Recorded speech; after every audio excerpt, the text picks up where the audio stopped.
Здравствуйте, уважаемые зрители! Хочу ознакомить вас с ситуацией, что происходит в Украине.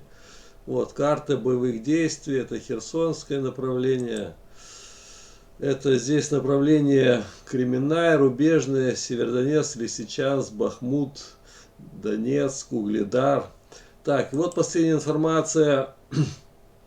Был разгром вооруженных сил России, там спецназовцы, десантники, очень много погибло. И вот такая статья.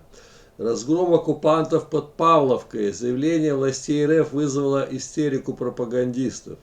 Военкоры требуют наказания для российских офицеров.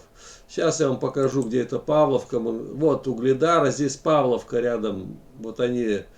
И здесь были бои, и сейчас идут бои, видите, синим красным горят точки ожесточенные, и там был котел устроен, и погибло много российских, как сказать, солдат. Это было морпехи в основном. После разгрома российской армии под Павловкой на угледарском направлении в РФ разгорелся громкий скандал. Требуя успокоить возмущенных россиян, власти РФ выступили с заявлением, пытаясь опровергнуть информацию о больших потерях. Однако военный пропагандист Алексей Суконкин в своем телеграм-канале заявил, что оправдание Москвы является ложью. Под Павловкой ВСУ действительно устроили разгром российской армии, по итогам которого несколько сотен российских военных погибли, пропали без вести и получили тяжелые увечья. Типа фейк, вы о чем говорите? О том, что в Павловке происходит жуткое кровопролитие, я писал с самого начала. Как только первый батальон попал под раздачу на поступах к селу, а дальше больше. В общем, по этой теме работало несколько военкоров, что они все врут. Суконкин заявил, что причиной разгрома группы подразделений российской армии стала бездарность конкретного офицера, который бросил на убой морских пехотинцев в Приморье и Камчатке. Пропагандист бьет тревогу и просит россиян потребовать наказания и персональной ответственности для всех виновных в военном поражении под Павловкой, в результате которого россиянки остались без своих мужей. Ну да, большие потери сейчас армии РФ.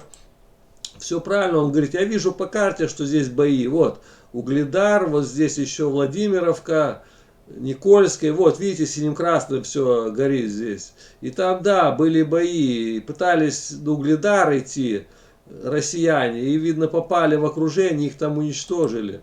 И вот командование РФ решило бросить окруженных под Павловкой морпехов. Ну вот, говорю, такая информация.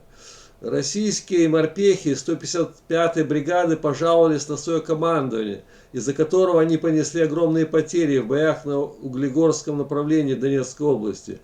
Они попали в огневой мешок под Павловкой. И вот тут последняя информация, сейчас пропагандисты ищут виновных, и его называют генерал по фамилии М. Какой-то у них генерал командовал, их бросил там, в общем, и прикрытия не было. И теперь они ищут, как бы сказать, это издательство «Царьград» начало поиск виновных того, почему российские войска оказались в окружении под Павловкой недалеко от Угледара. Кто бросил морских пехотинцев в огневой мешок в Павловке? Вот и идет расследование. А кровь все льется и льется, пишут, да. Ну, в общем, так бросает на убой, не жалеет ни морпехов, ни десантников. В общем, все боевые части, которые были задействованы сейчас, вот, в основном они, как сказать, бросили их, уничтожили. Сейчас пошли зэки, мобики, в общем, всякого сброда набрали и просто бросают как пушечное мясо. А эти как бы еще воевать умели, пытались как бы штурмовать, как бы, ну, надо показать что-то Путину, да, мы вот атакуем, мы сейчас возьмем Угледар, а не получилось, все погибли там. Так, ВСУ уничтожили 3 склада под Херсоном, Береславом. И попали по зданию, где там 200 этих самых мобиков проживало. Сейчас я покажу на карте. Вот Херсон, вот Береслав. Вот сейчас там ВСУ, как сказать, со всех видов вооружений, начиная дальнобойной артиллерии, все у них есть, хаймерсы. В общем, громят, бомбят, уничтожают эти склады. А что этим россиянам делать? Говорили, что жести доброй воли, мол, если нормальное командование, генералы с мозгами отведут на левый берег, нет. решили, чтобы там их всех и положили.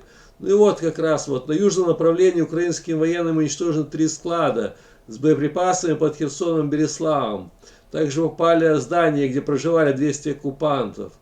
И вот что здесь пишут, да. Армия России на юге ведет оборону, пытаясь удержать занятые рубежи. Обстреливая украинские позиции. И теперь уже даже всех местных уже выселили в принудительном порядке. Была эвакуация, и теперь там эти пытаются мобики защищаться. Но в основном мобики, эти самые, которые их там прикрывают, как их называю я, загранотряды. Потом идут эти контрактники, а потом кадыровцы. У них там эшелонированная оборона, можно сказать. Первые мобики, потом эти, которые по контракту, они деньги получают, а кадыровцы еще сзади у них. В общем, как во время войны были загранотряды, уже железобетонная информация. Вот как раз один отряд кадыровцев и разгромлен был. ВСУ разгромили батальон Ахмат в Лисичанске. Десятки кадыровцев были уничтожены. Там и в Лисичанске их тоже до хера еще. Где он? Вот здесь. Кадыровцев, да, здесь они этих ДНР, ЛНР тоже, как загранотряды, бросали на убой, а сзади с автоматами контролировали, чтобы они сбежали. Но и они попали под раздачу, вот видите. И пишут, что они там тоже много было убито. В общем, потери российских войск в Горловке, там в районе Лисичанска, 60 человек убитыми, 135 раненых. Подтверждено поражение противника за предыдущие дни. В частности, в населенном пункте Горловка Донецкой области нанесен удар по району сосредоточения техники врага. Уничтожено 5 боевых машин, 4 понесли повреждения. И вот еще в районе Майорска потери врага составили 30 человек убитыми, 120 ранены. Огромные потери, я говорю, если все суммировать по линии фронта, сколько гибнет, начиная вот отсюда, с Херсона, огромная ведь территория, больше 1000 километров, и по всей линии фронта, особенно эти котлы, которые здесь устроили, это, я говорю, в день где-то 500-600 норма сейчас.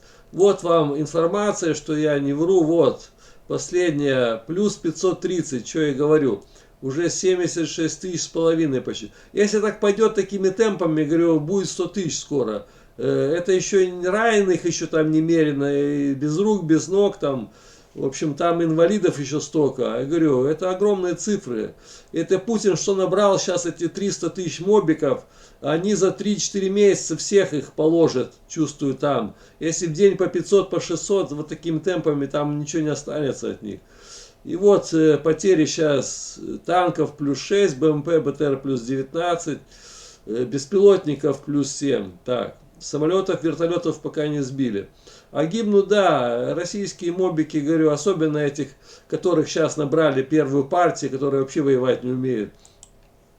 И вот еще мобики начинают бунтовать в России. Генералы, извинись, в Казани нарастает бунт мобилизованных.